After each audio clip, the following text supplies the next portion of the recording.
All right, we are live here from sunny Southern California. This is Sarge's Corner live stream. Of course, I'm James C Burns, Woods.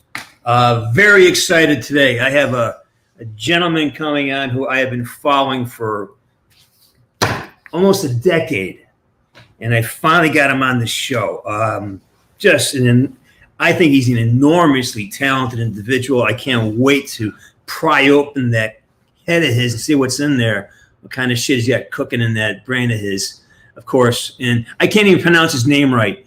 I think it's LHUGUENY. That's LHUGUENY. It's how like a loogie, like LHUGUENY. I don't know if that's how you pronounce it. I don't think anybody knows. We'll ask him that question as well. But let's get to the pleasantries here. Let's say hi to a few people. The Cryptics, I see you. Raymond Porter, you're there. Master Chief, hello. Haza, welcome back. Shadow Man, haven't seen you in a while. Nicole Schlichter is here. Yes, Cody Clark is here. Mercenarius, I love that name. Mental Rat. Doesn't get more graphic than that, does it? K Cosmic.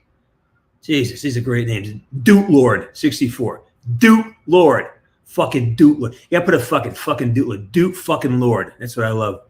David Faddis. It's a fine hour. And Julian, we know who. China Roberts is here. Let's see. Game Lab is here. Aiden Ramirez is here. Nova is here. Shuni is here. Alpha Kronos, 72. What happened to 71? We'll never tell. Ezekiel Felix is here. Burke. How you doing, Berkey? Caden Cougar. I haven't seen you in a while, man. It's been a bit. D-Man is here. Let's see. I usually do this to let the channel warm up a bit because people, drift in and out. So while we're waiting, I want to give. I know people are gonna be late today. I want to play something for you. This is one of my. This is like I can get 5 minutes of what I love about this guy. This is amazing. And let me play it for you. Look at this. Started down in Cuba, bar fight, everything's went bananas. I had so many questions. I was sent to Soviet jail. The prisoner Reznov helped me escape. In fact, covered up now that I'm no longer. I had so many questions. Think the cops throw a bit. Woods, he looked like hammer shit. Yeah, baby. Shit in the jungle. This is goddamn ugly. The tournament's going off. Boots in the wire. It's getting crazy. Fucking awesome. Russian roulette in the NBA. And got the coaching and trail away. Only proof that the Soviets are involved. The mystery of war. So you can't. Woods look good, man. That gets planted like a seed. What do the numbers mean? Awesome. Number 6 is a killing. This is out fucking standing. I have so many questions. I'm exploding with shit. All right, so yeah, it's fucking outstanding. Awesome. I could watch this all morning, but I don't want to because I want to get to talk to this guy. But I've watched like maybe. Literally 35 of his videos in the last week. It's like what's his name said.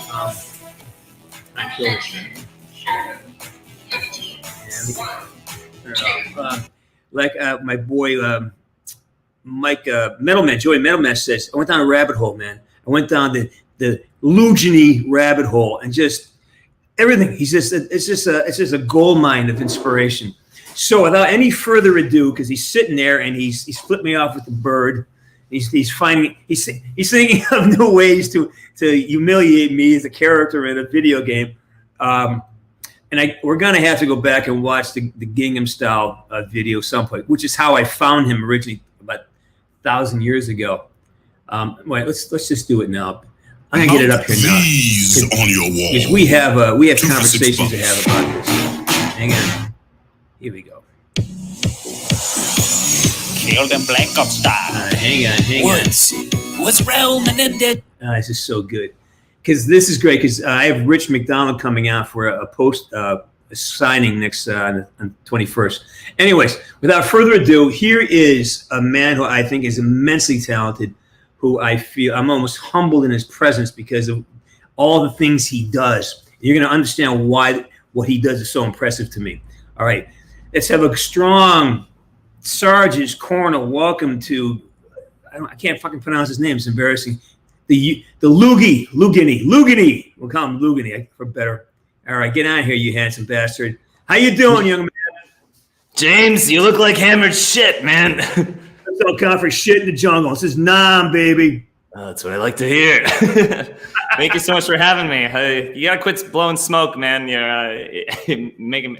You're the legend, man. It's you know, without you guys and everything you did, my job would never have happened. Well, there's no smoke, man. Like you, I'm gonna identify things that I think you do really well. And if I see anything that you don't do well, I'm not going to fucking talk about it because it's pointless. But you do so many things well and you do it consistently. And it's one thing to do something once and do it well, but to do it for basically 10 years, dude, thanks. you're a beast. You're a rock star, man. And let's start with the personal shit. What is your name, man?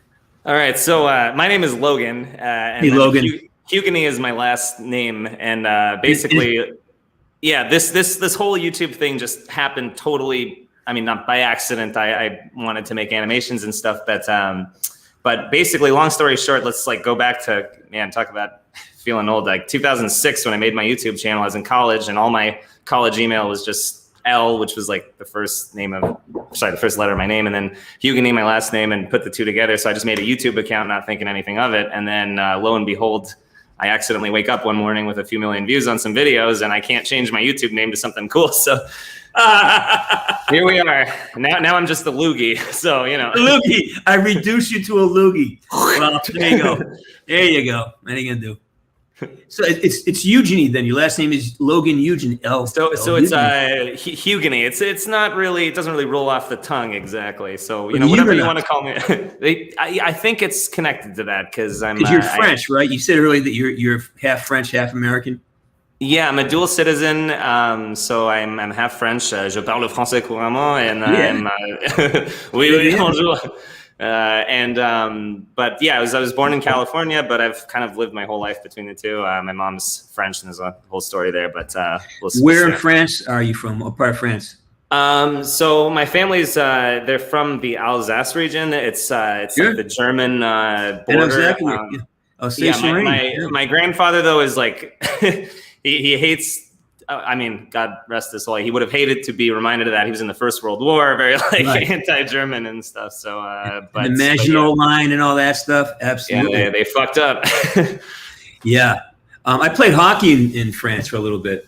Oh no way, that's awesome. When were you in France? Back in the? Oh my God, I was playing in Belgium, 1983-84, and then I played in Villa-de-Lans up in the Alps. Oh, cool! That's awesome. Yeah. So, and I played there, and I played a little bit in Paris as well. Chaton-Verde, is it? Chaton-Verde. I'm not familiar, but I think it's on the outskirts of France. Yeah, I love playing in France. The Belgian team I played for, we used to take in our league. We had a league that had French, German, Belgian, and teams from the Netherlands. And we go to France. I played in Rion, Amiens, Normandy. You know. Back in the glory days, man, I bet you guys had one hell of a time.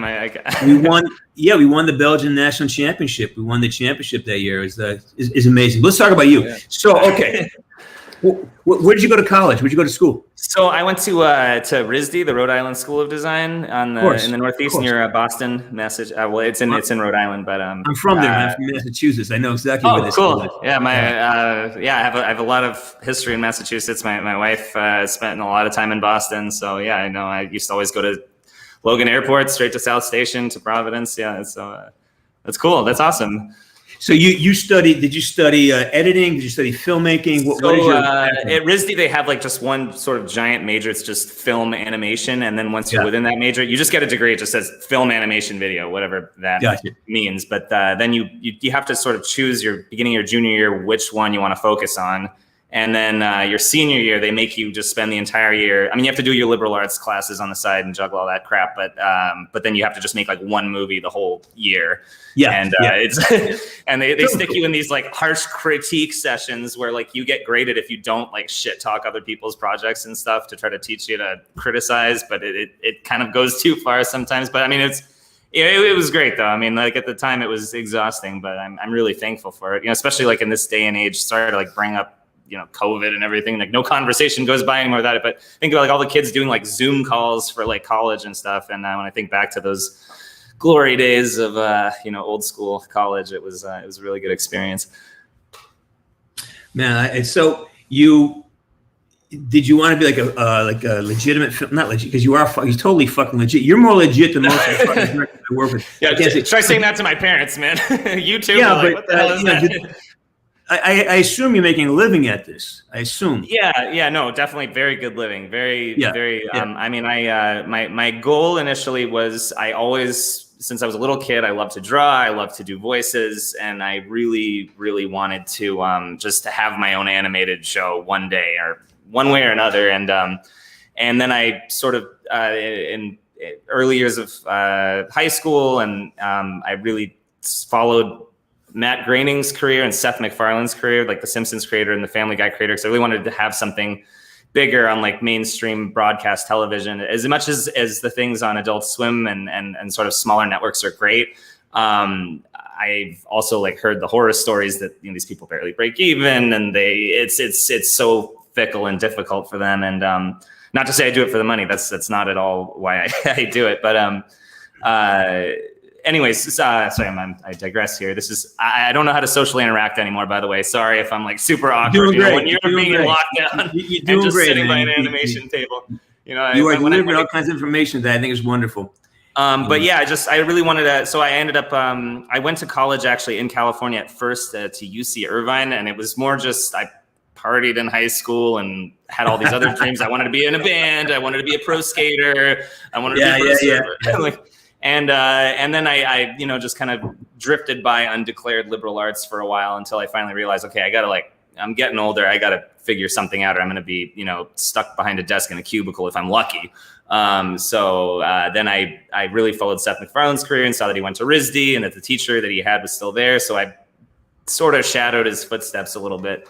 And yeah, and I went there, and then after college, is it sorry, I don't want to like digress. Like again, I'm listening to you, and I just think that it's important that this like a lot of what we do in the channels, I try to explain to people about how to achieve success. And your story is great because you made some mistakes, you made some moves, and you took a leap of faith, and you found something that you like to do, and then you did it. I mean, I've been blessed myself with never having worked a day in my life. Everything I've done, I've really loved. I love being a hockey coach. I love being a hockey player, and I love what I do now. I mean, it's like the best part of my day is when I get to go to work. You know, so what you're talking about is having the ability to isolate the thing that you enjoy doing, and then finding a way to do it. Even though you didn't know YouTube was in the mix, you found your way here, and then basically once you had a certain vibe, you got good at it. It found you. It started looking for you, and that's a career. Right place, right time. Yeah, I mean, I really wanted to do it, and then you know, I had a bit of trouble getting work out of college. It was a very saturated market. It's actually a lot harder than I thought it was going to be to get a job in animation, even as like I'll take anything, unpaid intern, whatever, you know. And like, yeah, even getting coffee is hard. Yeah, even getting coffee is a hard gig. Yeah. Okay. I want to get into some of that's I know some of your backgrounds. You are trained this way. In your videos, do you do everything? Like, do you write the music? So initially it was just me, and now as you were talking about, you know, to do it for so many years, I can't take credit for that at this point. I've definitely expanded. My wife is very talented, and she's joined me. She's sort of a social media expert in fashion, but she's also like a great voice actress and a singer. Actually, I think in the Black Ops thing, you played the numbers lady. That's my wife doing that. And then we have like a team we've sort of expanded to. Wait, she's in Montreal? Oh, my wife? No. Sorry, she did the voice of the numbers lady from Black Ops. Was it 7, 25, 3? Oh, in the video, in your video. Yeah, in the videos. Yeah, sorry. You're married to Sharika Emanuel. Yeah, no, I got you. No, not the actual numbers lady. No. I got you. Okay. So you do the editing, you do that. So tell me about, let's go from inspiration to final thing. Like you start off with where's your spark come from? What is it that's, I want to do this? So yeah. I mean, I guess when it first happened, I mean, at this point, it is somewhat formulaic. I know I'm to really get the views and what people want to see are parodies of existing topics, but typically I guess I'll use a best example probably is just Black Ops 2 because that's really one of the first ones that made it big for me. And I mean, my brother really loved Call of Duty, and because I grew up actually living in Europe a lot, and I grew up between London and France and the US, and my brother loved Modern Warfare because it was all about like the British SAS. I don't know how familiar you are with like that branch of Call of Duty, but there's one character like Captain Price, and he's like a real British lad, and like you spend enough time living in London, you can really get connected to this bloke. And so my brother just like, he wasn't into Call of Duty, but he showed me that game, and I was like, wow, this is awesome. And so I really, the World War II one's a bit oversaturated, but then I really fell in love with the Modern Warfare series. And then when Black Ops came out, I was like, wow, this is also very cool. And my dad served in the military, actually. He was at the Tet Offensive too, but that was Black Ops 1. Anyways, I digress again. I was playing Black Ops 2, and I'm like, wow, this game is amazing, but simultaneously I have this like really sort of, I don't know, maybe it's like schizophrenia, another voice in my head that sometimes I'll be like playing a game, and it's as if someone's telling me like, what if this happened? That would just be so silly and stupid. That would be really funny to just see that on like Family Guy. Like, well, wait, I could probably just animate that. And we have a very similar brain. Like that's how, when I work, that's exactly what, oh, you know what? This should go here. It's that, there's a clip that you just hear something else. Like I'm watching it, but I'm reading a script, but I'm hearing something else. Like, oh, and that's how a lot of the one-liners came out of Black Ops 1 and 2 is I just, oh, wait a minute, here's an idea. The inspiration comes to you and you act on it. There's half of the dialogue in Black Ops 2 was either improvised or kind of like really all the fun shit. Really, a lot of came out of improvisation and using the environment. But I love what I'm hearing here. Do you then write a script, or do you? Yeah, I just keep my iPhone with me. I mean, when I do like movie parodies, I'll be sitting in the movie theater and I'll just be like writing stuff down on my notes. And occasionally I get like harassed by the movie ushers, like, "Are you filming the movie?" I'm like, "No, I'm just taking notes. It's my job." Or like when I'm playing Black Ops, I often have to like press the pause button and like write something down so I don't forget it. And then I'll write a script. I usually just somewhat formulaic about it. I mean, maybe I'll switch things around when I'm doing the musical composition, but I try to just do the vocals first to make sure I just get all of like the story plot points that are really important in there. And so I'll be like verse, chorus, bridge, chorus, likely something along those lines. Okay, we got to have Woods' lines in here. We got to have Mason in there. Oh, who's this new guy? Hudson. He doesn't have that many lines, but throw him in there. And then we'll have some of the early days, I would also mix in famous music like Gangnam Style, but I've had to actually stop doing that because we had, I was getting like lawsuit threats and stuff because not Gangnam Style per se, but there's some videos where my parodies got more views than the music videos we were parodying, and all of a sudden I get this like copyright like takedown from like lawyers and stuff. I'm like, oh shit, man. It's like, I mean, I know that place. So yeah, it's dangerous territory. So after that, that was I started doing this like full time in like 2011, 2012. And then like by 2014, 2015, I was like, okay, I really need to just stop doing that. Even though it felt wrong, like I should be able to make fun of things without forking over all the cash, without having any say whatsoever. And then, but I also, animation takes so much time. I can't spend my life in courts fighting these people. So I just figured from now on, I'll just parody just the topic. I won't use the music from anyone else and like sort of mix parody that in. So that's why you'll see that later videos, it no longer is like Gangnam Style parody of Black Ops 2 has, what the hell is his name? Psy, the Korean artist. But later I stopped doing that because, I just didn't want to have that. Well, I ran into that too. I write parody songs of Call of Duty stuff like "Hey Mason." I have like a half dozen parody songs I wrote, but I really I mean, I did a Christmas version of it. It's called "Jingle Woods Rock." I don't know if you saw it or not. And it's kind of like what you do, but it's more live action. I parody a lot of the the Onion meme that's going on. So I do the same, but I got a few phone calls. Yeah, I got. Yeah. And I've taken out a bunch of stuff because I crossed. You know, we had a song called "Hey Mason" came out last summer, and it's sort of parodied on Tom Petty's song. That was the name. Hey baby, I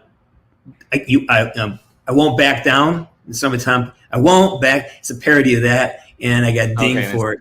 So I got, I had to pull things back. Like, so that's I feel you on that, and that's it's smarter to have your own gig anyway. So I tell you what though, your music is just as interesting. Thank you. Yeah, it just isn't. I mean, Gingham Style was great, and it's just because. Let me tell you a story about that video. I was at the offices visiting my buddy Dave Anthony, who was the director of Black Ops 2, and he ran Treyarch for many years. And we're pals. And he goes, "Come here, I got to show you something." And then he showed me your video. This is like, and I go, "That is the greatest thing I've ever fucking." And you raised the bar so high as far as anybody who's doing any type of sort of ancillary content. I go, "This is fucking brilliant." And then I see, then about middle of summer, I saw a couple more things you put out. I think the two of us you did. I can't remember, but you do so many. And then of course the new Black Ops one you did recently. Was it recently did that? I don't know. Maybe I just to be honest with you, I never did the original Black Ops because that came out before I started doing this like professionally. I was like basically still in college in 2010, and so what did I just play? You just played the original Black Ops. So like when the new Black Ops came out, I played through it and I realized I was just like, this is not the same Woods voice, and the story, no offense or anything to anyone watching from Activision, but the story kind of blows in comparison. Maybe we'll just do the old one because the tagline is there. Everyone wants a Black Ops musical. And I was even reading the comments on some of my just like community postings and like Twitter and Instagram. Yeah. People like, we just want the old Black Ops. I was like, screw it, I'll just do the old one. It's like way more interesting of a story. I mean, bar fight in Havana, or not Havana, Cuba, excuse me, whatever, Santa Maria, and the Tet Offensive. I mean, my dad was actually in it, so to animate those Vietnam scenes, even though it's like silly, just animating the Hueys going by and the airstrikes was so much fun for me. And nothing really like that happens in the new Black Ops. So I just, So it's brilliant. I love it. So how long does it take you to create one video? It depends if I have my game face on or I'm just being a lazy sack of shit, which is pretty often, especially after like 10 years. I'm starting to get a little bit of carpal tunnel here when I'm animating. Like, oh man, I know that. I know that. Bane of my existence. Oh my gosh, yeah. But I mean, I guess it just depends how complex that Black Ops one took me a while. Especially there's some sequences of the Tet Offensive where I had to animate like this one scene, I think it's like 35 NVA guys running through a field before they get napalmed, and it just took me forever. I was like, okay, I cannot do any more scenes like this. And of course, I want to make them as good as possible, but YouTube's algorithm will totally slay the channel if I don't upload frequently enough. So it's kind of a bit of a balance there. But on average, I'd say between 2 weeks to 4 weeks. So you post like once a month, twice a month?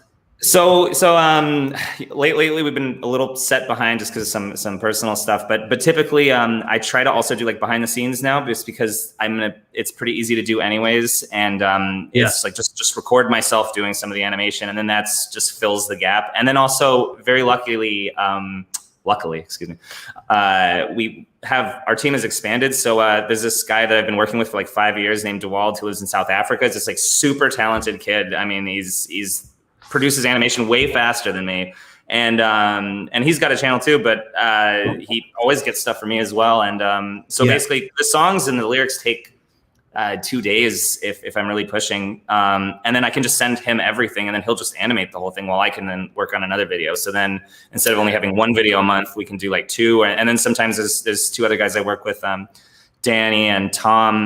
One of them is in Malta, the other guy's actually in Massachusetts. And they'll produce stuff too. So like actually last year, it was like Q4, like December, it's like the biggest time on YouTube. So we all were like working on something like simultaneously to get like one video out a week.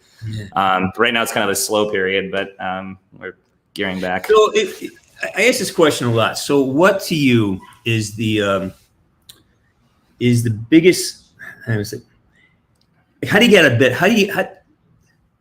For myself, I know that when I love what I do, getting out of bed, it's easy. It's like I get pissed when I got to go to sleep.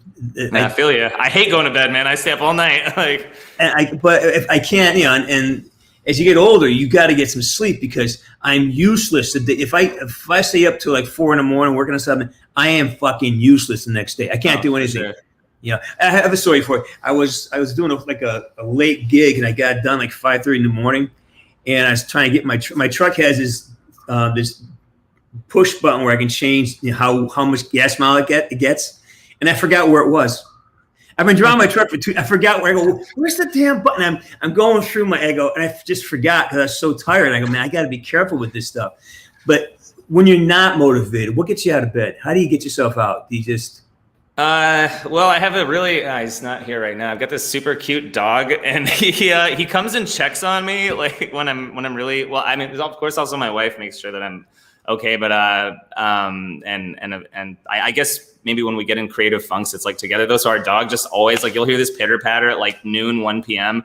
And it's just like, come on guys, I got to go outside and take a shit and a piss. Like, and I just look at his innocent little face. I'm like, all right, like, it's not that bad, you know? And, I think also it's really important to like have a balance. Animation can be I can get so excited about it, but after working on something for I mean, my best performing videos at the time before I uploaded them, but I finished the animation, I thought it was the worst piece of shit I've ever made. And it was a big waste of time. And like, cause I just worked myself to death. I've like fallen asleep on my keyboard and woken up with like drool and like not known where I was before. Yeah. And that's me. That's not like I have a boss putting that pressure on me. It's just getting too obsessed. So I try to like, just have other hobbies that I do. So I used to be like super into skateboarding, like street skateboarding, and I still try to, but I'm getting older. So, you know, my knees buckle nowadays, you know, and also, you know, the ankle, the wrists don't really hold together the way they used to. How old are you? If you don't mind me asking? 34.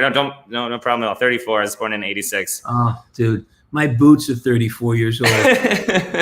I'm not fucking with you. I have a pair of Fry boots at 36 years old. So yeah, It's like, God bless you, man. On the flip side, though, I feel like I'm born in the wrong generation because my dad had me really old. My dad was born in 1935. He was my age when he was in Saigon for the Tet Offensive. He was like just finishing his draft period, and he like got sent over because of what was going on. They needed more people. So I was kind of raised in this environment that felt like out of place compared to like other people my age. Sure. Yeah. So yeah, I mean, so going back to what I was saying about like having other things, I mean, skateboarding is starting to hurt a little bit. Also, if I like break my wrist, there goes like working for the next month, 2 months. So I've been actually getting into surfing a lot, which is really like been so good for me. I mean, are you in California right now? Or where are you? No, I'm actually, I lived in California for a long time, but I have a French passport. So for the past 5 years, I've kind of been going back and forth. But I first moved with my wife to Italy in 2015. And we kind of just did a little back and forth. And then we moved to France in 2017. And then we moved to, now we're in Portugal right now. Unfortunately, the back and forth thing with COVID is damn near impossible. So if things don't simmer down with this, we're probably going to end up moving back to the US full time. But it's been one hell of a journey. And frankly, just always kind of getting a bit older, it'd be nice to have like a stable home. But at the same time, like, it's been great to just see other cultures. You have been living in the best wine countries in the world. Man, yeah, it's that's the other thing. Italy, you have to press the France are the best wine countries in Europe. It's like unreal too. It's like $5 and you just get this wine that would be like $100 in the US. When I was living in Paris, I used to tell my friend, send a postcards, please come visit me, because I was living on the Avenue Marceau, and right below me was a boulanger and a little grocery, and I get the best bottle of wine for $2. Croissant avec du vin rouge et du fromage.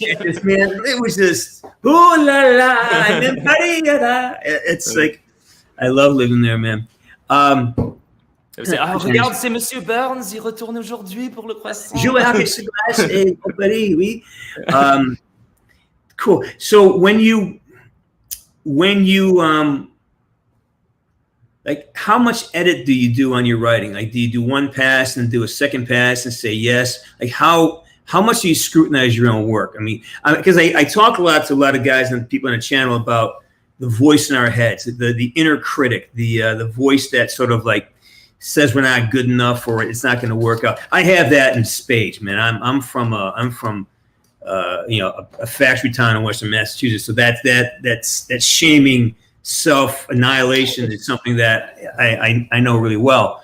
And it's a battle. So I have a constant battle of making sure that the voices in my head are clean, as they say. So how much editing do you do? I mean, do you make a pass? That's fucking great, moving on. Or do you, like, I got to change this. Oh, I got to change this. I get, you know, if I write a script, I'll do 400 versions of it, you know?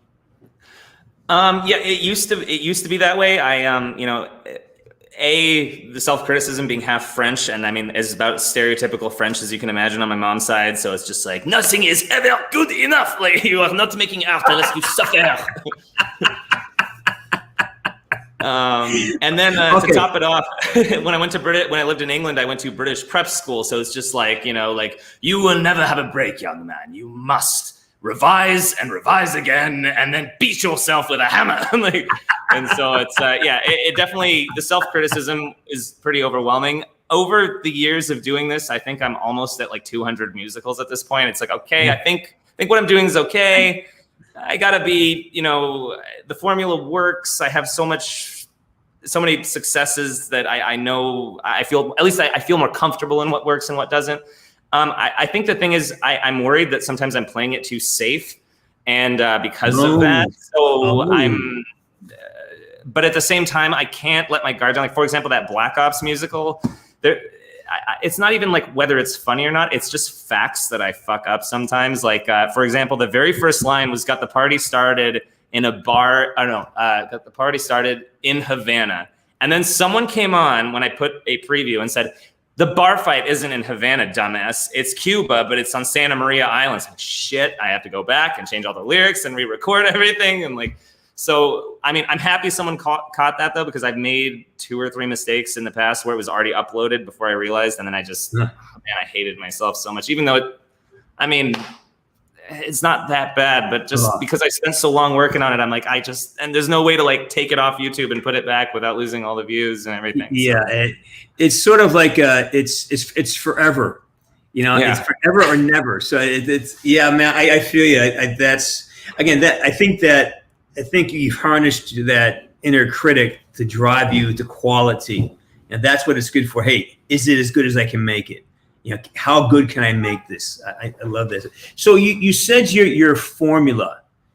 Do you feel comfortable elaborating on what your formula is? So, I mean, I guess I shouldn't say like a formula per se where there will never be anything new. I don't want people to think that, oh, I'm just coming on for some, you know, microwaved LHUGUENY animations at this point. You know, it's, you know, leftovers from yesteryear. But I guess when I say formula, I'm almost thinking more so like when I started getting into the animation industry and I was looking for work, I went to interview at like DreamWorks, and they had like their production pipeline, their formula. So I guess for me at this point, it's just, like I just know I can look ahead and see a lot better than I could 10 years ago.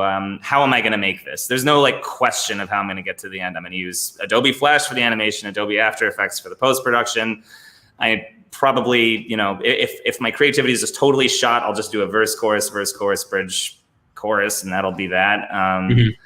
I usually try to not always do that and change it up, but at least I know how to get to the end goal, compared to like when I was in college and it was like, I don't even know how the hell I'm going to make this film for my like degree project. I know what I want, I can see it in my head, but I have no clue how I'm going to like do this. Like, so I guess that's what I mean by the formula more so. Yeah. So you when you formula, you talk about your workflow. Workflow. I guess I shouldn't say creativity flow. Yeah. So what comes first, the animation or the soundtrack?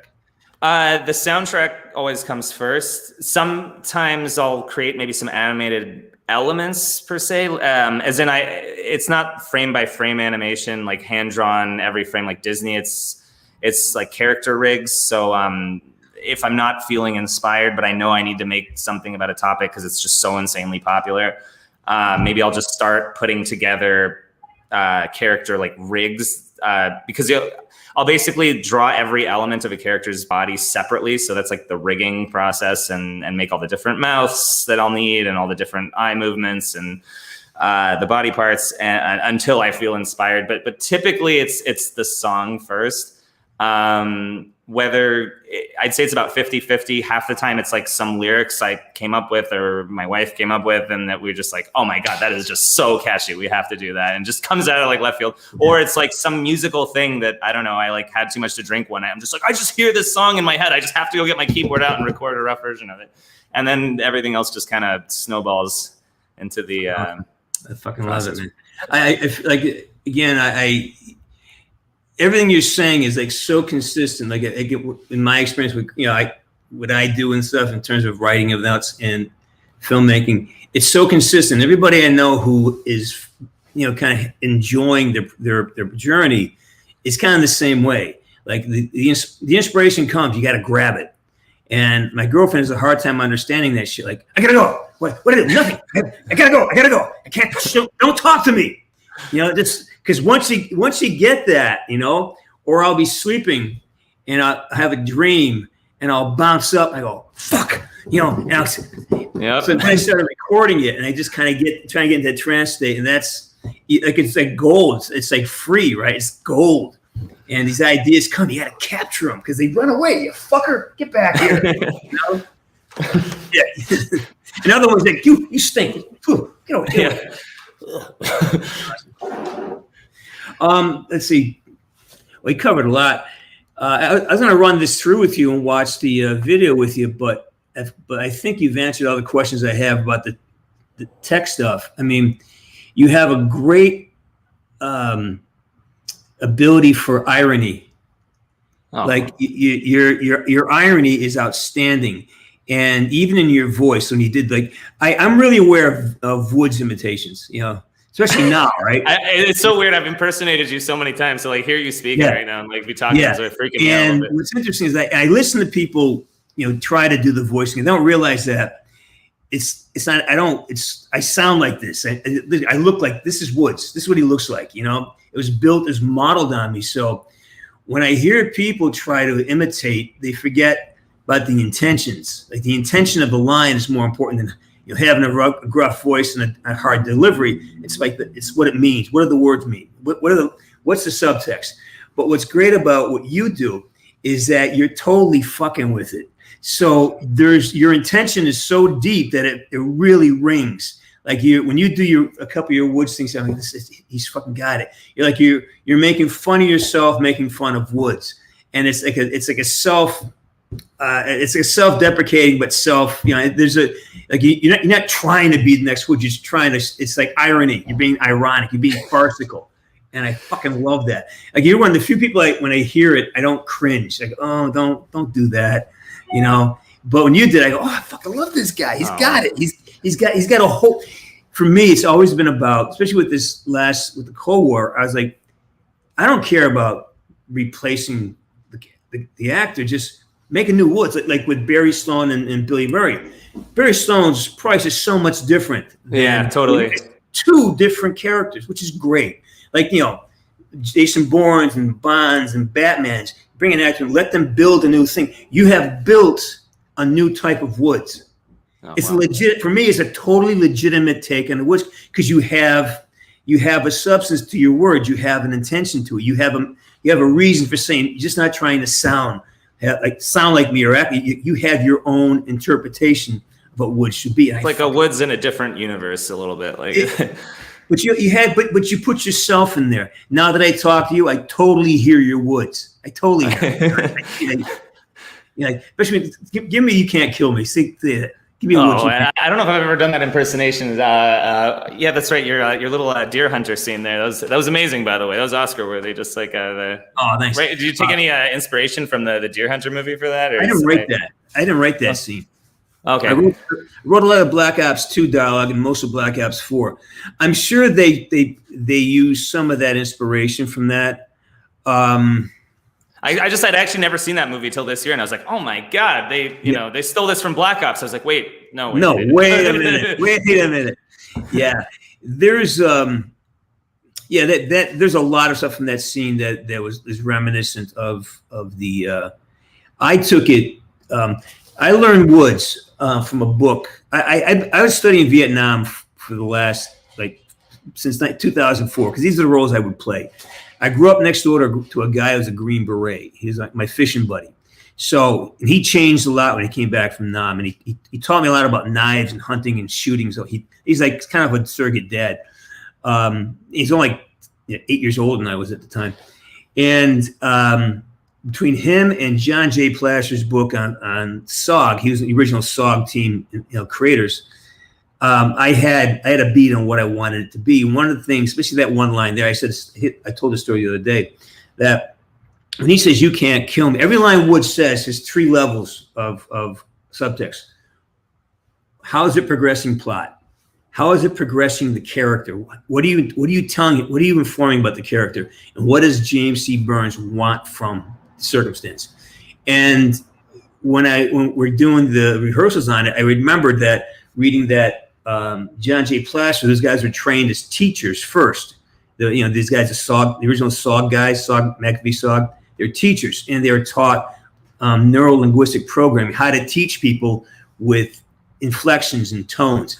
And so when Wood says that line, "You can't kill me," I'm programming him to put doubt in his mind, because once he's not focused on what he's doing, he's going to make a mistake. So "you can't kill me." It's like you're almost like mind control, like MK Ultra shit. Like, "You can't kill me."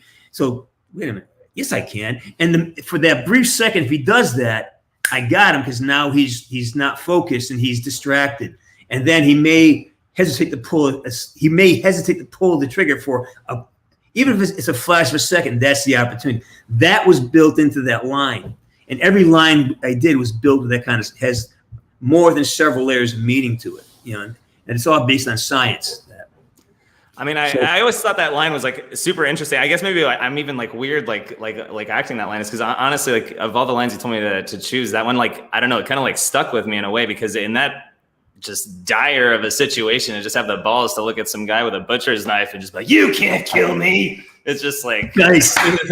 No, it's nothing. I'm not trying to, my Woods throws parties at his house called Russian Roulette for charity night. All right. Oh, great. That's what I love about it. Your Woods is a lot more fun to hang out with my Woods be. Like my Woods flashbangs little David Mason to put him to sleep when he took over as his surrogate dad. So. "Shut the fuck up, Mason, you little shit. I told you not to piss me off when I'm drinking with my friends."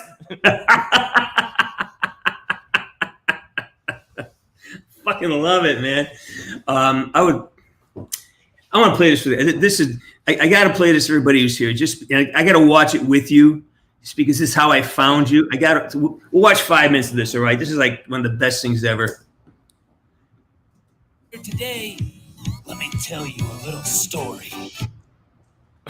It's back to 40 years in the past. Alex and Hudson fought through Angola just to save my ass. Off to Afghanistan to see it grow. Worked with the Russians. Then I catch that Dick Kravchenko, interrogate him, then fuck him. Took a shot at Mendez and his Nicaraguan crib, clearing out his cocaine factory and getting higher than shit. And then Menendez got pissed, went on a killing spree. And I lost my shit and fragged his sister Josephine. Oh, wait, I got it. That's like that. That to me, that shit doesn't fly on YouTube anymore. That to me, hang on. That to me. Josephine. Hey, wait. The actual, the literal lost my shit. No, it's like, hang on. He lost his shit. He lost his shit. Where the fuck? To me, that is the fucking. No, because I was playing Black Ops 2 and that line comes up. I don't know if it was you. Like, no, it was at Mason. He's just like, Woods lost his shit. And I was like, yeah, I just want someone to open a door to a bathroom or something right now and just. No, but this whole thing with the guy was he lost his. Where's my shit? Where'd it go? That's my point. What I love about what you do, you just take it. It's so fucking irreverent, and I love that. Where's my shit? I just fucking love it. Oh my god, this had me on the fucking floor the other day. I was just dying to watch. And do some more. It's still. And look at. I love the hairy legs. Well, he's a gruff man, you know. He's a. But his chest is all clean and no. So. You know. There's no hair in his arms. You know, he just got his little nubs. Oh, dude, you are fucking awesome. Oh. Shit, and fragged his sister Josephina. And I can stop every fucking frame. This is, and I gotta know where, like, okay. Look at her face. She's like so happy to see a grenade. Like, ooh, I may get lucky today. It's a grenade. You know, it's like, look at her face, man. What is wrong with you? You are fucking crazy. Anyway, I know that's on purpose. I know you see that. Let's make this ironic. And tell me that's not a mistake. It had to be something. You just like, it's like playing the opposite. It was totally by accident. Yeah, I just decided to draw that adorable kid just stoked with her Barbie pink room, and just. I also just figured to myself. I mean, also like Menendez's sister's got to be pretty fucked up in the first place to be his sister, but and God knows, you know, he probably like you think of like a lot of these like evil like drug lord people and their kids or sisters or little, you know, whoever they're taking care of, you know, they live in like this little bubble, not understanding whatsoever. She probably doesn't even know what a grenade is. She just thinks it's like a Kinder surprise or something. All right, hang on. Do some more. I love it. No, okay. look at Woods. It's just Woods doesn't fuck around, man. I mean, well, hey.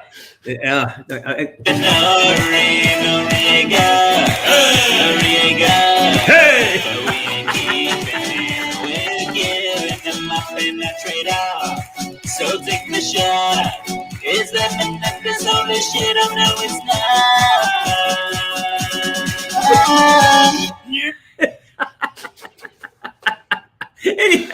And you have Mason singing with the bullet in his head. You know, when it's not funny enough, just have the corpses sing, man. It's sick. Fuck, I love it. It's the French in me. I can't. Kill them Black Ops style.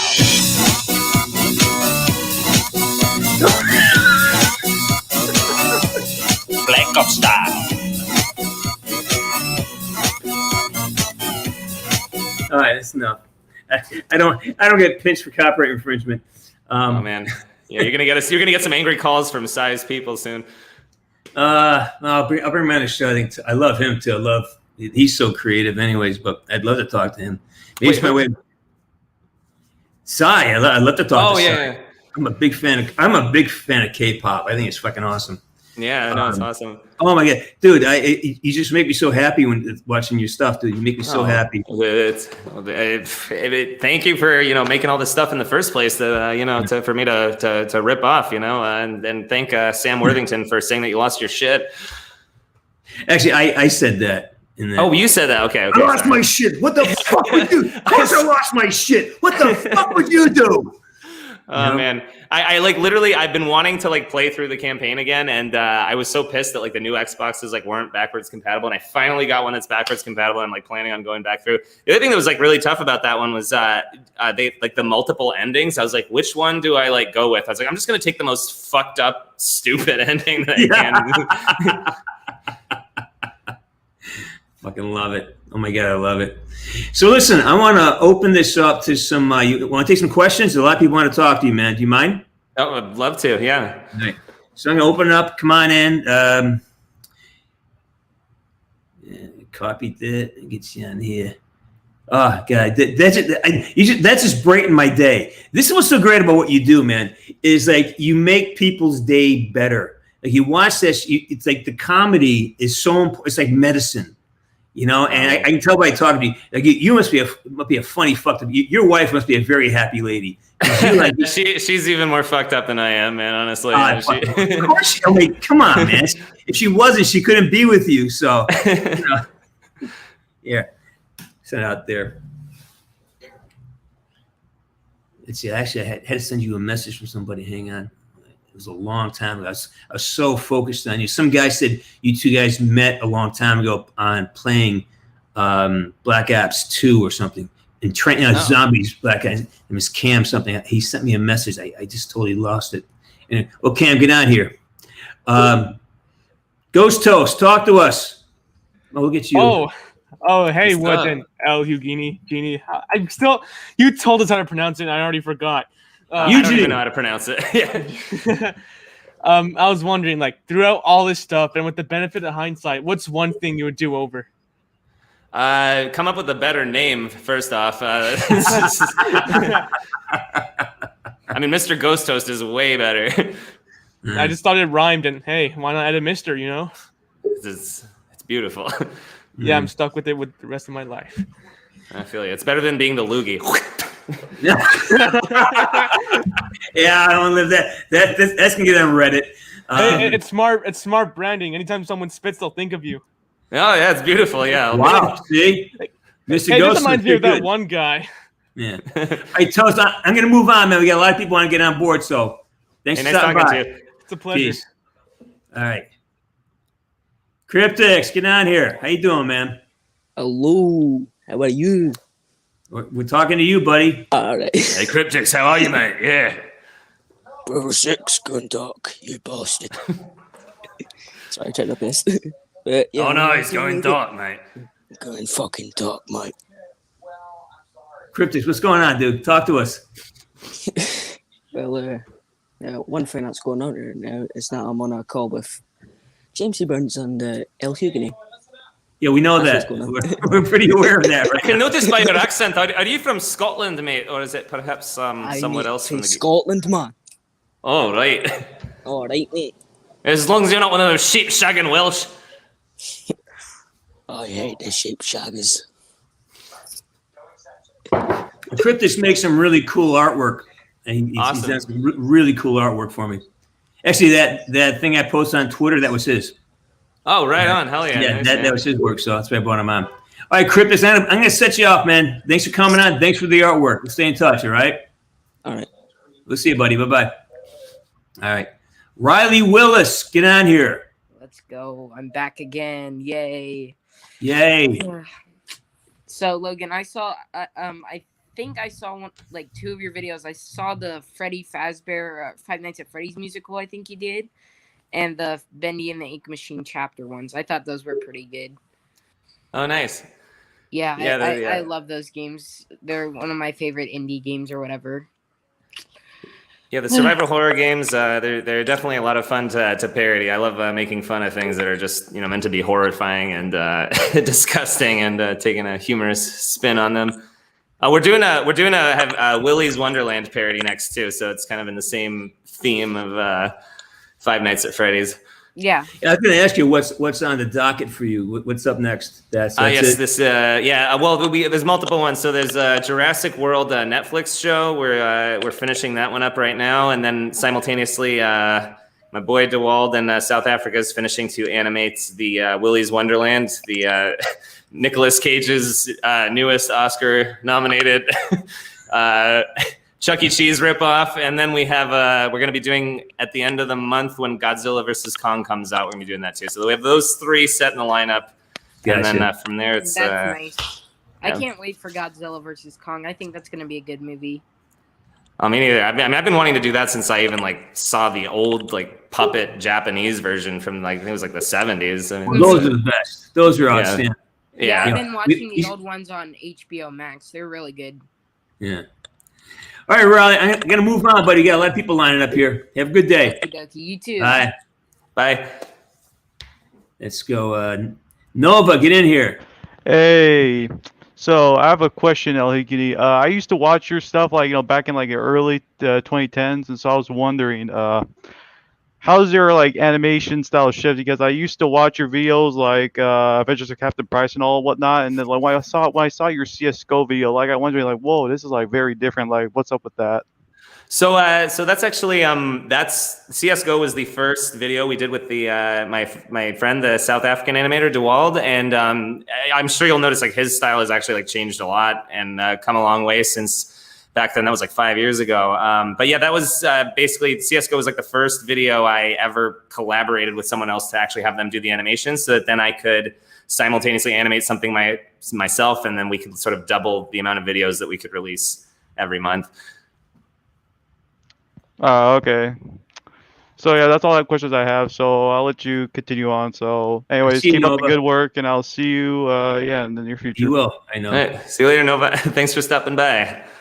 So hey, what program did you start editing on? Because you went to Adobe. You're on Adobe Suite now, right? I'm using. I'm still using it actually. I think most people have moved on to greener pastures, but I'm still just on the old Adobe Flash for the animation. But a few years in, for like Black Ops 2, you'll notice that it's still all like very 2D versus some of the more recent animations. Even like the new Black Ops one, you'll see like realistic explosions, like realistic muzzle flashes. So that's when I started integrating like After Effects into so I would do all like the 2D animation flash and then separate certain layers. So then I can like put going into After Effects, take like a real green screened explosion and throw in like a napalm thing across the hill.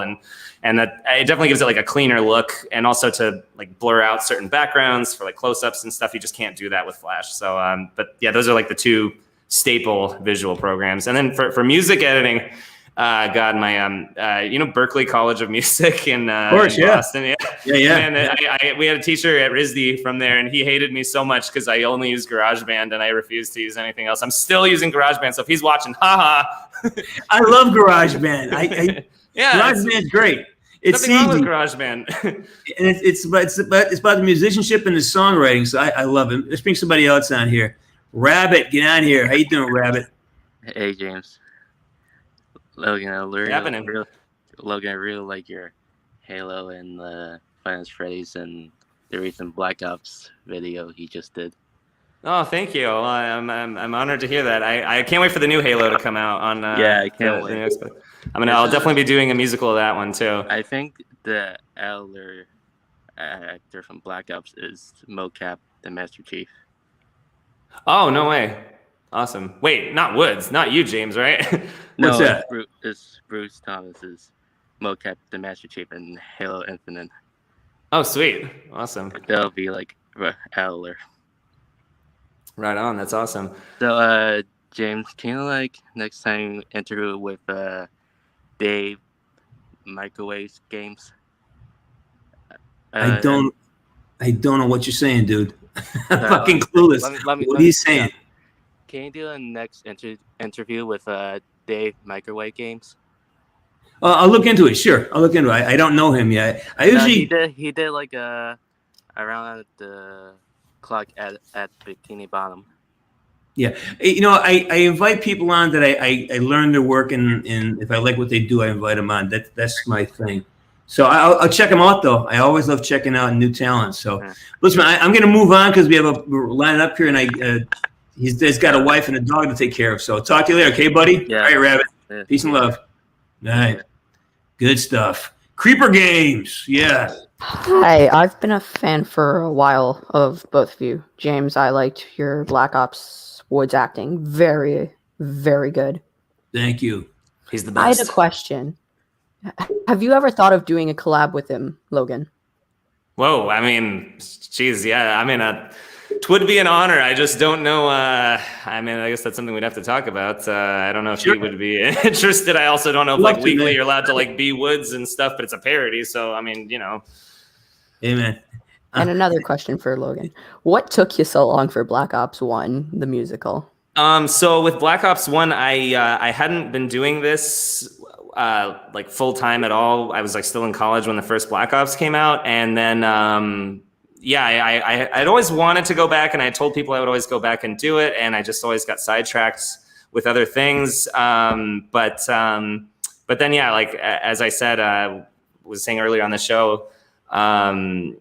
I mean, again, no offense to Activision or Treyarch. I mean, the new game is state-of-the-art visuals and stuff. I just felt that the story was a little, by my own opinion, it's subjective, but a bit lackluster with the new Black Ops Cold War. And I saw a lot of people in the comments really seemed like they wanted more of the old Black Ops anyways. So that's why I ended up doing it now. But yeah, I just, 2010, I was not even started yet and just got sidetracked. There you go. Yeah, that's all right, Creeper. I'm going to let you go, buddy. All I really had. See ya. Peace and love, man. Bye-bye. Thanks for coming on. Wow, Woods in an LHUGUENY video, the real James C Burns. That's that would be epic. Oh, we should do it. We should do something, man. I would love to work. I was thinking of doing a Russian roulette for charity night too. So if you ever want to get in on that as yourself, I'd love to.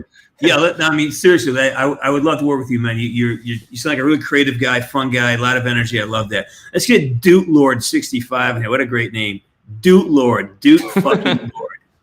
What's up, man? I'm just gonna go ahead and say this. It is such an honor to meet you. I have been waiting like my whole life to ever have this moment. And it's amazing. Oh my god. You mean you talking about this guy? This guy right here? He's talking about you. Both of y'all. Oh. Well, I mean, the honor is all mine, honestly. The fact that anyone would even feel honored to meet me, it's like, I mean, my life is complete. I always just felt like some weirdo animating in a basement. But the fact that thank you so much. That means a lot. Yeah. I actually have a question for Sergeant Woods. Actually, how did you get the role to play as Woods? You're really muffled. I can't hear what you're saying. Can you just kind of get close to your microphone or something? Because you're very muffled. Fine. That better? Not much. Go ahead. These headphones have a weird thing to them. You understand what he's saying? I think he asked how you got the role to be Woods in the first place. Oh, like it's there's a whole video on that. It's called "How I Became Woods." There's a whole playlist on. Actually, has the actual audition I did back in 2009. So go watch that, and then we'll talk. All right, Pizza King. Oh, all right, Pizza Making Plays. How you doing, man? Hello. Yo, what's up? I want to say that this is a very big honor. I love both of you guys. I respect you in the highest regards, both of you. Well, thank you very much, man. Appreciate that. Sorry, I don't want to take up too much of time.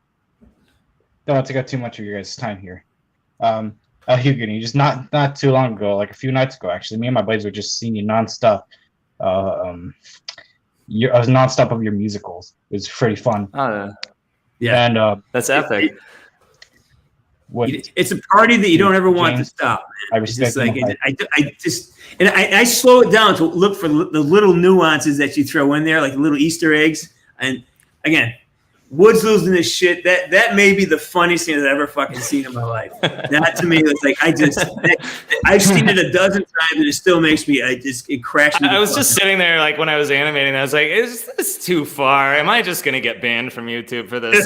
It's just, I mean, I already had the cocaine sniffing in the scene before, so I guess I better just go through with it. All right, Peach Can, I'm going to let you go, buddy. Thanks for coming by. All right. Peace, man. All right. Let's go. Who's next? Penguins Rock GR 8. Oh, Penguins Rock great. You're a hockey player, no? No, it's just penguins are my favorite animal. Okay, that's cool. That's fucking cool. Penguins fucking rule, dude. Yeah. I just wanted to say, been a fan of LHUGUENY for like a longest time. I remember watching some of your vids as a kid. James was one of my favorite Black Ops characters since the start. I remember like been playing Black Ops since I was like 7. Right. So. Okay, great. I'm glad you are. Awesome. God damn it. I'm glad. Mm-hmm. So this is actually we are cool. Truly honored. It's tough when you get on the show, isn't it? You forget, you lose everything that you want to say. All of a sudden, you're like, I'm going to let you go, but you're going to come back one day and you're going to do better. Okay? Yeah, probably. Peace, man. Nice Have a great day. Bye. I mean, hey, man, I'm hot and sweaty and nervous right now. I mean, doing great. Tig, what are you doing, Tig? Oh, yeah, it's you, man. Oh, okay. I'm in a Discord call right now saying to my friend I wasn't going to join, but damn. Shit, it worked out. All right. Bro, James, I just wanted to say thank you for making my childhood, man. I have Black Ops 1 and 2. I've played them so much just to see you or just to see your acting. I just have one very important question. Okay, who? How do you feel about the I'm an onion mason meme from Cold War? I'd rather talk about Logan, if we don't mind. But in short, look, I think I've been doing something for 11 years, so I know a lot of details that a lot of people don't, because I've been doing it for 11 years. And for me, I understand it's kind of a joke, but for me, that to me was a similar asset moment. You know what an asset moment is? the assets are similar. Of the Cosmodrome, when we're approaching it, hey, Weaver's gone dark. It's almost identical to that. So I would have personally, I would canvass, hey, why don't we do a throwback to Black Ops 1? Because the fans love that shit, the throwback stuff. Hey, remember? Hey, yeah, remember what happened to Weaver? You know, we could do something that's personal between the two characters, Woods and Mason, and that would have been my choice for it. But it wasn't my call, so I'm not going to question what they did. I just know that I see a lot. Like Logan says, when I play the game, I see so many opportunities. Oh, that could have connected to Black Ops 4. That could have connected to Black Ops 1. That's a Modern Warfare thing. So that's what I see in it. But I'm here to talk about Logan, not myself. I talk about myself all the time. By the way, hey, Logan. Thanks. Oh, okay. You good? All right. Yeah, I'm fine. Sorry. Right, take care, buddy. Yeah, you too, man. I thank you so much for the childhood. Thank you, Logan. I loved the videos it's back then. It's a privilege and an honor. Privilege and honor to be part of your history. Thanks for that. Thanks for letting me. Appreciate that. All right, bye, I think my friend wants to ask a question. All right, go ahead. All right, Mark, what do you want to say? Okay, hurry up. Okay, hurry up. I don't want to waste my favorite actor's God damn it, Mark! Move your ass! Come on, Mark. Get your ass in gear, Mark. Double time. Let's go. Okay, hurry up. He said he likes the voice. All right, I'm gonna move on. There's people waiting, buddy. Thank Gotta you. go. Yeah, Peace sorry. out. Thank Bye-bye. you. Love you. Bye. Let's see. Hey, get down here, Priscilla. How you doing, sweetheart? I'm doing good. How are you guys doing? Well, you're here talking to the wonderful Logan LHUGUENY. Hello. Howdy. And you're also talking to Woods. How are you guys doing? Oh, Priscilla, I love you. You can't ask me that question. We've been talking for almost an hour and 10 minutes. You know how we're doing. You got to ask the question and move the conversation on. You're one of my regulars. You know this already. Well, I have a technical question. Why is I'll start again. You know the state Kansas in America, right? So it's pronounced Kansas. Why isn't Arkansas pronounced as Arkansas? Whoa. Don't know. Well, you're the Americans. You should know. I'm not American. I beg your pardon. I'm not one of those Well, bloody is yanks. it aluminum or aluminium? Aluminium. Okay, there you go. I'll talk to you later, Priscilla. Bye. That kid. All right. Korea guy. How you doing, Korea guy? Hi. I was wondering what happened to the Call of Duty Zombies musicals. Yes, so those were kind of held up a little bit. I guess they just seem to sort of be dying down in popularity, and you can only animate undead people trying to eat other people so many times. I definitely would consider doing some more, but I don't know. I feel like a lot of, it's like we were talking about earlier, James, like when you play something or you see a movie for the first time and there's so many things for you to pick and grab to make fun of. But with a lot of the Call of Duty Zombies, it's a lot of the same stuff still. I can only make fun of the pack-a-punch machine and the Juggernog machine so many times. I know, of course, there's like different bosses and different characters, but I don't know, just nothing like personal or anything. I guess it's just there's so many other things that I still am dying to make fun of that I haven't done that. I think I'm just taking a break on it. I think I will go back and revisit it for sure.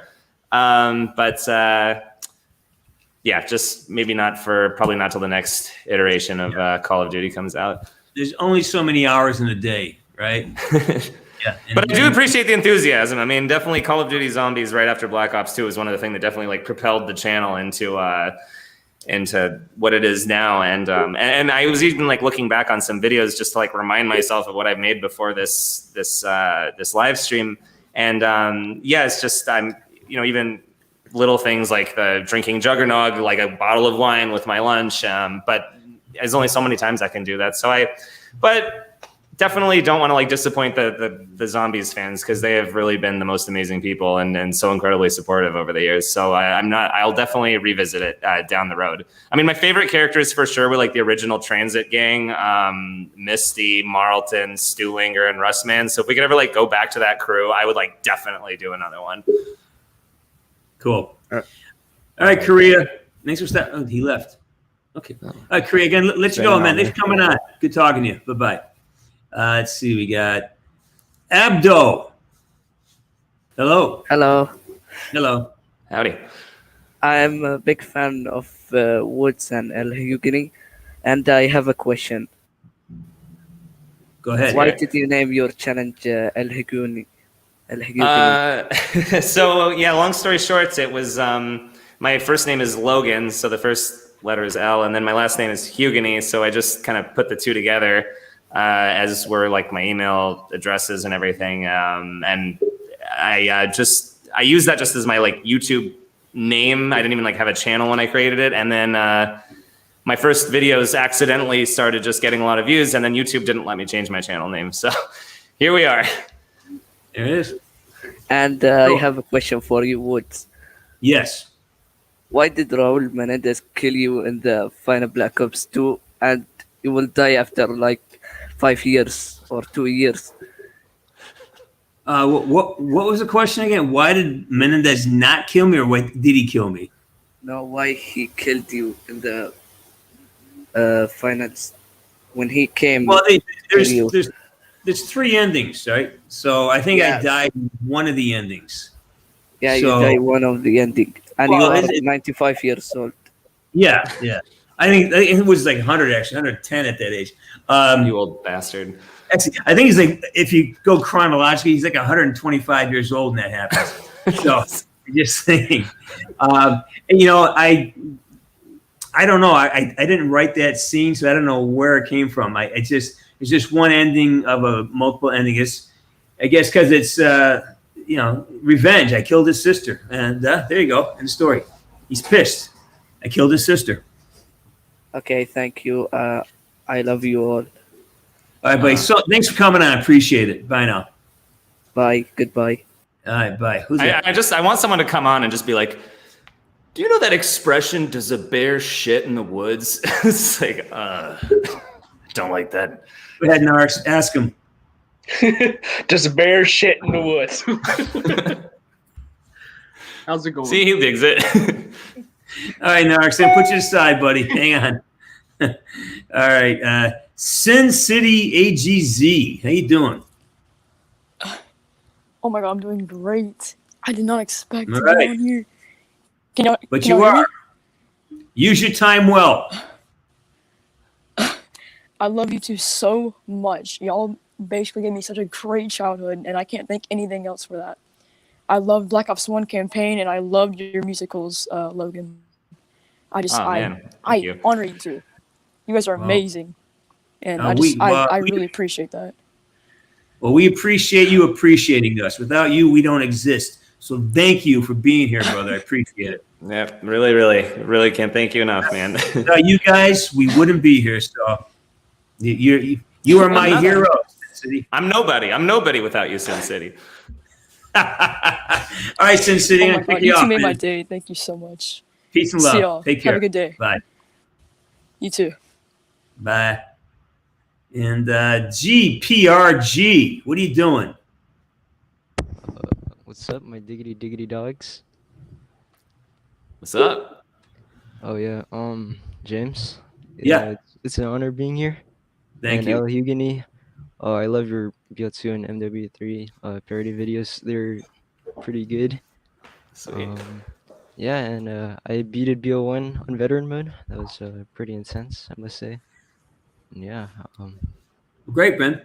Well, GPRJ, we thank you for being here, man. Thanks for being part of the show. I appreciate it. All right. Yeah. Have a great day. Bye now. You too. Yo, man, I don't know if you understand, but Black Ops 1 on veteran mode, I mean, that gave me like multiple cardiac arrests, all right? That guy is... Caden, how you doing, buddy? Hey, how you doing? Can you hear me? We can hear you. You sound good, man. Okay. My question is, will we ever get another episode of The Adventures of Captain Price? Oh yeah, well, Price has been he's been doing some fishing down in the Cayman Islands, but he's planning on coming back after this COVID tomfoolery mucking about. So you bet your ass he's coming back. Maybe we'll get Woods in for another Russian roulette for charity night, eh? I need to hear the Sea Song version too. Oh yeah, I don't know if I can sing that on here. Which one? The rock and roll one from the Falklands War. Definitely. Fucking love it. Love it. I love it. All right, cool, Greg. I'll let you go, man. Thanks for coming on. Thanks for stopping by, mate. Bye, mate. All right, let's go. Envious Comics 587.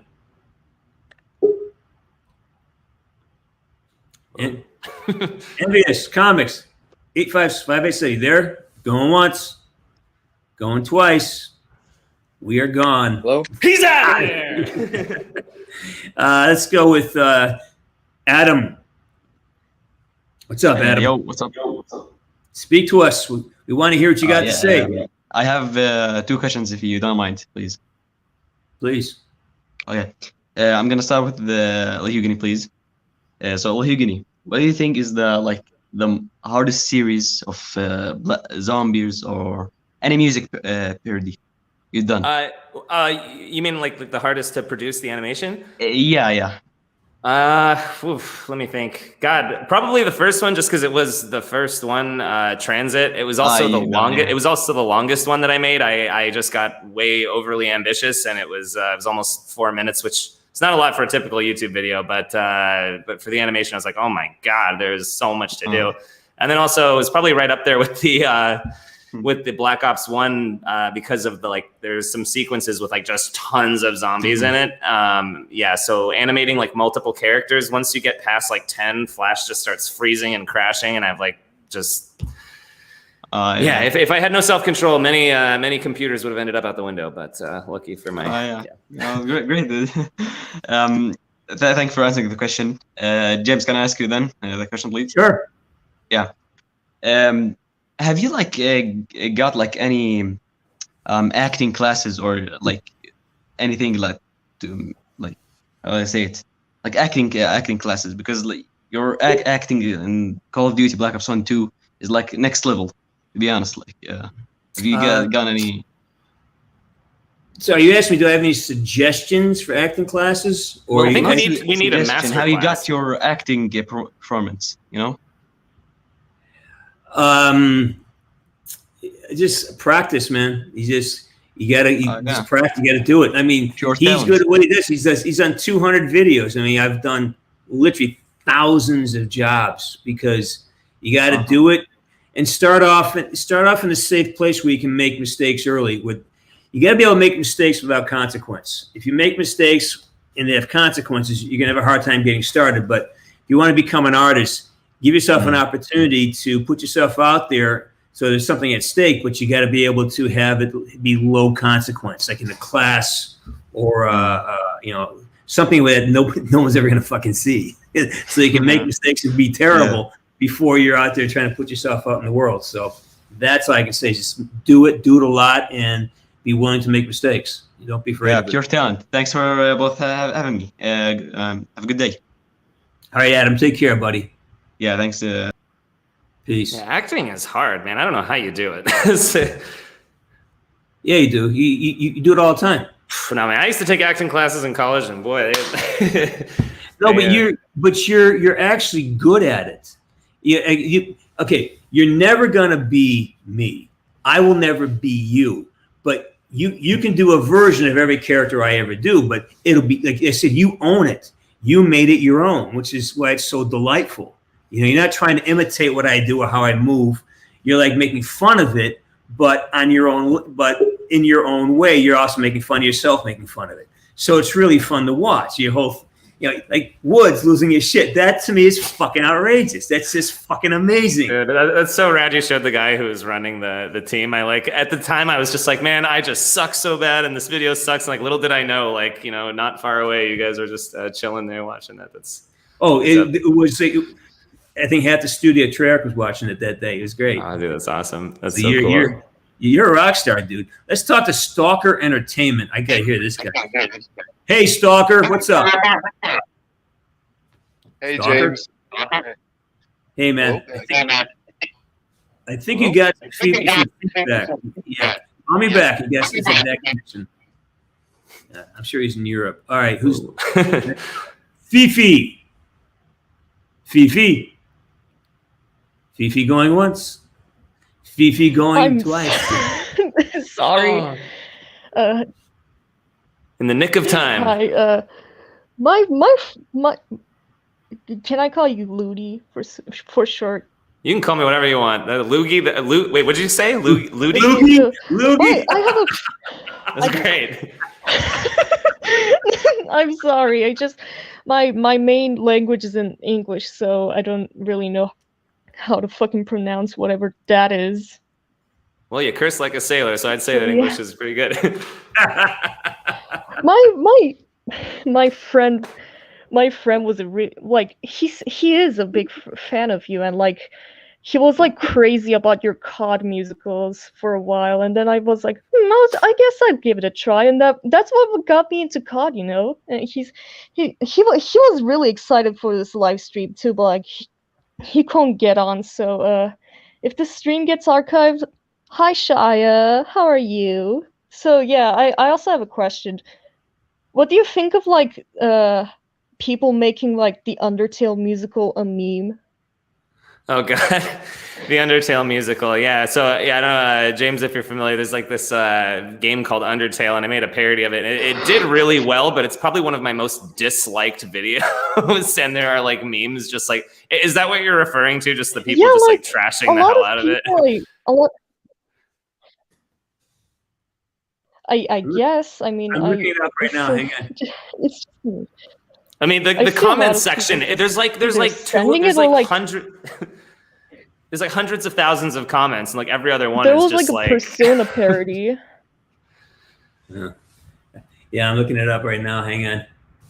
I mean, honestly, Fifi, I think when I started, if that was the first video I'd ever made, I probably would have just like quit YouTube, honestly, because I was like, the comments can be like, and some of the memes can just be so harsh. But in another sense, like, because I've got so many other things that I've made, I'm like, whatever, it just lives in its own world, and in that universe, people can just hate on me. And I mean, it's any exposure is good exposure at a certain point, Hey, it means they watched it.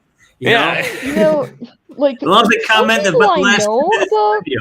Only know you because of like the Undertale musical, and I like you call me like, oh, the animation is lazy and shit. I know. Like this came out of an Attitude's asshole, whatever. Yeah, this looks like what is that? There's that like terrible animation program everyone said it looked like. Yeah, I guess it didn't hurt me that bad because even in college, when I was working so hard and doing like frame by frame, like Disney style animation, my teachers always just told me that I sucked and I should just like go get a job as like a lawyer or something. So, I was already kind of used to it. And plus, I mean, I've always gone to like.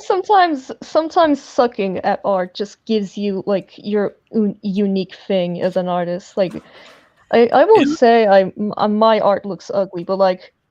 I know like some art that looks really ugly and it works and it really works. Yeah. I mean, I don't think there's any art that's fully ugly. I mean, no. I mean, like, look, what the hell is cubism? I mean, that's random as hell. The guy just hit it at the right time. Also, it's in your mistakes lie the genius, because if you can learn that mistakes are just another way of thinking about that moment. There may be goldness. Oh, look at that little guy. Sorry, he had to join. Whenever I this is him. This is my wife. No, I'm just kidding. Oh, you have one of those marriages. It's very nice. This is woke culture. They say you're supposed to marry. On Twitter. Don't do it. All right, Fifi, I'm gonna move you on. Okay, see you later. It's coming on. Yeah. Okay. All right. Bye. Bye. Let's see. Who's left here? Oh, man. I'm never going to escape that Undertale musical. God. Stalker. Try again, Stalker. Stalker. Try again. Poor guy. He's having technical issues. All right. Who's left? Hey man, so I think we close it up at 4:30. And that good for you? Get 6 minutes. Yeah, that's all good. Yeah. Let's take one more here. 1 yin. Hey. Or is that onion? Yeah. I'm not gonna lie. I didn't expect myself to be here. Okay. It is an honor, man. Honor is all mine. Yeah. So, could I ask a question? Sure. Ask away. So I was watching the behind the scenes of the Black Ops 1. I can't remember. Like it was like a Russian roulette, and that was really cool. And I was wondering, how many shots did that take? Oh, you're asking me a question. Well, when you shoot in a volume, which is it's like we shoot in a volume, which is like a room full of infrared lights, and you're covered in dots. So a computer then sees you as like a mannequin made of white dots. So it moves like me. It sounds like me. It is me, but the beauty of it is you get every possible angle at once. It's like, imagine you're in a swimming pool, right? And you're wet all over because that's, except for the bottoms of your feet until you pick them up. So that's what's captured. So they have basically 360 degrees of information. So you don't got to do one. So the idea is you got to do the take right all the way through. So that the requirement is that you have, like that Cuba scene that you had there, that was one long take. And we had to nail it. And it takes between 2 and 3 takes to get it done. But there's a lot of preparation going into each of those takes. So thanks, man. It's not like making a movie or TV where you do a wide, then you come to a middle, then a close up in different angles. You captured on one big piece. So it has some challenges there too. Good question, by the way. Anything for Logan here? Because he is sitting there with his dog. And oh no, I want to ask you more questions about your motion capture and all that stuff, man. That's the way, man. That's the way. I was gonna say like that whole sequence where you're like in the Jeep and it's like I couldn't even believe that it was like that was also part of the motion capture. Like I think you guys are like literally on like a wooden plank or something, and boxes. Like it's yeah, and you go on to that whole dialogue. It's amazing. That's one take. It's like, back in '64, Mac v. Sog ordered song. I'm already gone. See, that's why I'm not a good actor. I can just sit there with my lines and look at it, and voice acting. That's top-notch stuff. Yeah. Well, I'll let you know a little trick here. For most of my time with Call of Duty, Mason has been a yellow tennis ball on a T-stand. For most, a few scenes I got that they had like a couple of utility actors come in and do the lines. That was Jeremy Dunn or Andrew Hawks, both great actors, and they made me better. But most of the time, like the whole Cuban thing, and in the Black Ops Jeep scene, I actually I was talking to the tennis ball because that's the POV of the player. And I said, fuck it, and I had like 7 scenes that day and just had a lot of, and I don't get the script till the night before. So if if I get a shitload of scenes, especially the end with the energy and the intent, sometimes I can't. So I took the lines and I printed them out and I taped them up there. So if you watch it again, I'm kind of reading it, like back in '64. Okay. U.S. military gave over operation to Mac v. Sog. So I was picking up lines off of the cue card. So that's the match. It's film magic because you can't see it, right? You only see what's is generated by a computer. So I used to stick lines all over the place. If I had a hard time remembering something, I would just put some lines there and say, okay. Hey. All right, that's genius. Yeah, because to memorize that stuff in that whole Jeep sequence, that was some very like specific stuff to memorize in like 9-12 hours. Good God. I think I got that stuff like when I walked in. Oh, hey, there's some new lines for you today. Great, good. Just let me skip breakfast and learn these. But that's part of the fun, and it gave me a lot of freedom to change lines in the moment because they weren't really sure of it yet. And then I would woodsify stuff. So that's one of the beauties of what happened with the whole thing. Now, in the bar scene, you didn't have to actually stab the utility actor, did you? No, I'm just kidding. Have you seen the there's a split screen showing what happened, the live version of it. And I do actually have a fake knife. And it's And yeah, and it's a real bottle actually. It's a plastic bottle, and that was it was all live action. I just didn't actually hit him with a knife. It was actually a fake knife. All right. I mean, I think of that scene specifically because when it was only a few months ago that I did the Black Ops one, and so I like watched that sequence like multiple times over because I had to like animate that like perfectly, and I was like, damn, do that in real life. That's well, that's one of those magic moments. I remember the girl. That's the one take that she danced in between us at that specific moment, and it just was a perfect take, and it was just landed. Like the dialogue flowed, the acting, everything flowed. Like we did like 6 or 7 times, but that was number 5. And I remember Adam Rosas going, "We got it." I said, "No, I can do better." Too late. No, we got it. It's number 5. And sure enough, that was it. Like, wow, that's because you're always modifying, and I can't see what's happening sometimes. But that take was and that girl had danced right on perfect position to be dancing. And almost perfectly in time. It was a really great day. Awesome. Yeah, I remember the girl. She's like perfectly right there. Yeah, like blocking the guards as they're coming in. Yeah. I see. Bring some more people. Alex, get down here. Hey, what's up? Can you hear me? We can hear you. Hey, it's been a while. Nice to see you again. What's fucking James? It's been a little while, a couple months. HUGUENY, it's nice to see you too. It's kind of a blast from the past. I haven't watched your shit in a while, and then I saw James here go live. I'm like, oh shit, this guy's still alive. I was like, what the fuck? I haven't seen you in forever, so. Man. Yeah, well, you're not in the grave yet, man. He's prospering, man. He's doing great. His stuff's better than ever. Yeah. Oh my God. I don't really have any questions. Just some praise. I like your own shit. I'd say my top 2 animations I like from you would probably be Mob of the Dead and Buried. Your fucking zombies ones. They were big back then, man. I fucking love them. Oh, thank you. Yeah, I mean. Go ahead. No, actually, I wasn't gonna say anything. I was just gonna, Yeah, I remember I'd queue up on the old PS3 in the back of the room. I'd be playing a game of Black Ops. I'd go on YouTube and be like, "Oh shit, here, let me watch this." It's perfect, man. I remember that shit back then. It was some really cool shit. Still is good shit. I haven't watched your new stuff, but anyway, all I really wanted to say was good stuff. Nice to meet you, and Wood's nice catching up.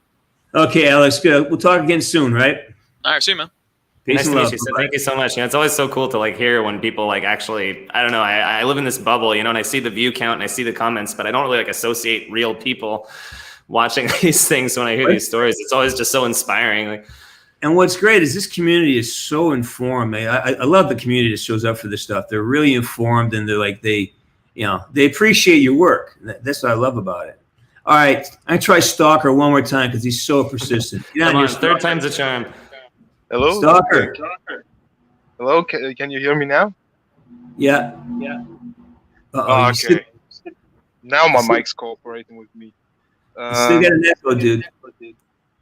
Do I? Yes. Maybe he's not wearing headphones, and that's the... No, I have my headphones on, but my mic is separate. Well, try. Okay, go quick. We won't talk. Go ahead. You talk, then we'll talk. Okay. First of all, it's a really big honor for me to talk to 2 of my biggest childhood memories. First to James C Burns, the voice of Woods, and then LHUGUENY. Well, really, thank you for the memories. I can still remember some lines from your Black Ops 2 musical, like "Kill Them Black Ops Style," or the scene in what was it, Pakistan? The mission Fallen Angel, where they both had to escape from a bus that was flowing down through a street. Then Harper said, "Still got my balls." Oh yeah, that was another one. I was like, yeah. I almost did something really bad with that, but I don't want to say what I almost had Harper do. So I'm just. Yeah. There's even a question, when you did the animation for it, did you play the game first for Black Ops 2? I did. I played through the entire game once, and then I started animating, and I started playing through it a second time because I realized I didn't even know there were separate endings until I went on YouTube and realized that. And I was like, oh man, which one do I do? But I did play it one time fully through. I got the bad ending. I mean, I just plowed through that game, and I fucked everything up, and but then I realized that's probably the funniest one to do. So I think that's what I ended up doing. Yeah, because Sai comes down and shoots Menendez, which gives it like the bad ending. So you sacrifice Harper too. Yep. Egghead had to do it. All right, Stalker, I'm gonna let you go. I want to get this guy out of here. I want to close out. Hi, man. Good seeing you. Thanks for coming on. Okay. Have a. We're not getting paid by the hour here, man. No, I'm just kidding. I'm gonna stay as long as you find. Golden Kitsune, what's up? Hello. Hello. Howdy. Okay, I have 2 questions for both of you. All right. Starting with Woods. How would you think of the relationship between Woods and, you and Mason? Sorry. What do I think about the relationship? Yeah, like how these 2 characters are. Like, do you think they are like good friends, or they have like one thing that could be different from? They're like brothers. Yeah, they're like brothers. They're like family. Yeah, I mean, because you take over his kid as his like. Yeah, I raised his kid for him after I killed him. Yeah. Blow him away. Okay. Sorry, I killed your dad. Now I'll raise you as a booby prize. Nice. What else? So What's the other question? For LHUGUENY. How would you think of the Black Ops musical? Because there was some that kind of got me confused. I didn't. Did like the actual Black Ops campaign. Me too. Okay. We can't hear you, man. You're breaking up a little bit. Sorry, that was my sister. All right. Hey, Gold, I'm going to let you go, man, because we're having some technical difficulties. I want to roll through some rest of these viewers. So thanks for stopping by, buddy. Let's see. Okay, let's get the dog on here. This is Darren. Darren, meet Logan. This is my boy Dog right here. What's up, dog? I know you. I watched some of the old school shit. Wasn't never a fan because I don't like. I like it. What's the old man? You look like shit today, as always. Thanks, dog. Love you, man. Yeah. Hey, dog. Remember this? See, don't piss on my house. I'm thinking. I'm just speaking the truth. I had a good morning, and you just ruined my day. So, yeah, we're good. And Logan looks like the 45-year-old that never grew up. What's All right, Dog, I'll get you in a bit. I'm gonna roll through the rest of these and get Logan out of here because he's been great. Logan looks like the 45-year-old that never left his 20s. I think I just got burned. Yeah, and this is Dog. This is Dog. He shits everywhere. He's not housebroken. I gotta get out of my He's house. lighting fires, man. He's burning. Dog's been around for a while. He's saying that I'm a 45-year-old that looks like I'm 20, but I am 45. Wait a minute. Took me a second. Stiff, you're back. What's going on, Stiff? Hey guys, how you doing? It's actually great to be here. Look, I've got to say, Black Ops 2 Parody. We just lost you, dude. Sorry about that. We got Tig back. Hey, Tig, what's going on? Hi, sorry about the last time. I kind of panicked. All right, hurry up. You got it, though. You're back. Yeah, okay, I just wanted to say I'm sorry. Dude. I know it was just I wanted to say thank you, and I'm very sorry. Don't be sorry, man. You did good, man. You're back. You're talking. You did well. All right. Well, James, Logan, I hope you guys have a good day. Thanks, Tig. Come I'm back gonna and go talk play to us. BO1. All right. See you, man. Next time you come on, you're gonna do even better. I guarantee you. It'll be easier. Yeah. Okay, sorry. I kind Come of. on back. All right. buddy. See you later, Bye James. now. Bye. Dude, that Tig guy's got a pretty hilarious voice, like a voice actor, just like a super nervous kid. I want to animate him. It's like... All right, Envious Comic 587, you're in. Hello? Yeah, you're here, baby. Yes. Thanks for choosing me again. All right, what's up? So, I'm fucking shaking right now. It's okay, man. I'd like to say, both of you, thank you. You were a big part of my childhood. I wouldn't have gotten through some tough times if it weren't for you two. So thank you. Well, man, like I always say, man, thanks for letting me be part of your history. It means a lot. Without you, we don't exist. So you're very important to us. Very important. You guys. Yeah, thank you so much. Really, it's super I got one motivating. question. Well, I got a question for both of you. So, James, at the end of Black Ops 2, yeah, if I remember correctly, no, like the post-credit scene, yeah, where you were in the rock band. What did you think of that? I love that. Oh my god! With that, there's actually a video on my YouTube channel of the behind the scenes of the day we shot that. It was a blast, man. Those guys are so fun. Great guys. You Call of Duty fans. Just easy to work with. And, anytime I work with Camaro Del Reyes, who's a brilliant actor, Camaro and I are really good friends. And we became friends on the shoot. And when we get to work together, it's just fucking funny because we're just different. And a lot of that stuff was improvised. Like the whole chair thing, that happened when I get up and say, "Oh, this shit." Time to rock and roll, baby. Yeah, that chair wasn't supposed to move.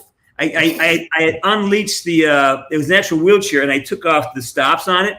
And by accident, I got up and I pushed it, and it zoomed back and crashed into a couple of cameras, was knocking shit down. I just crushed it.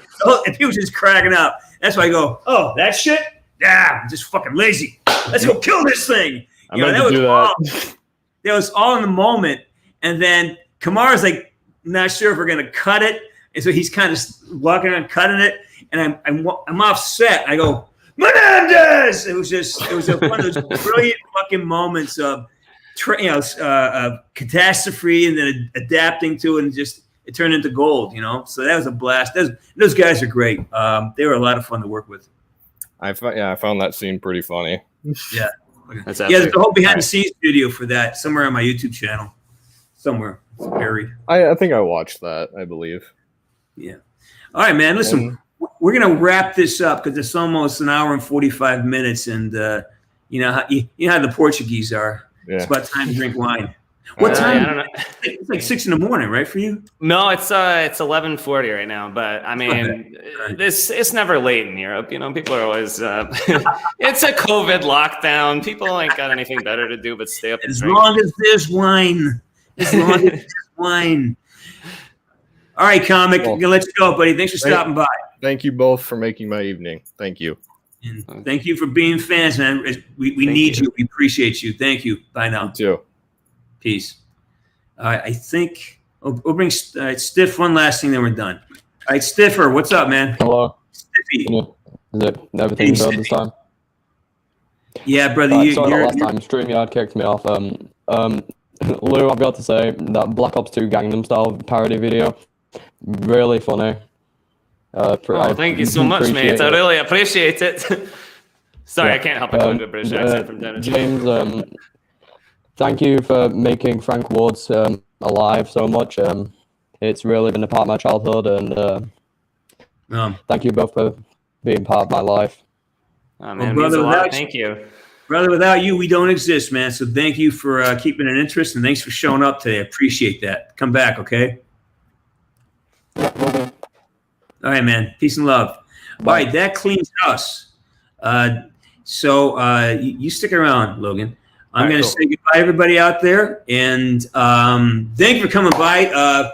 Please go over, subscribe, and like Mr. Logan Eugenie's channel. He's fucking brilliant. I hope that one day I have the privilege and honor of working with him, and let's show him some love. And this is one of my new guys here. And don't forget to subscribe here to SARGE'S Corner, hey, you little buggers. SARGE'S Corner, right? All right. So as we always say, woods the fuck out. Give me one. Woods the fuck out.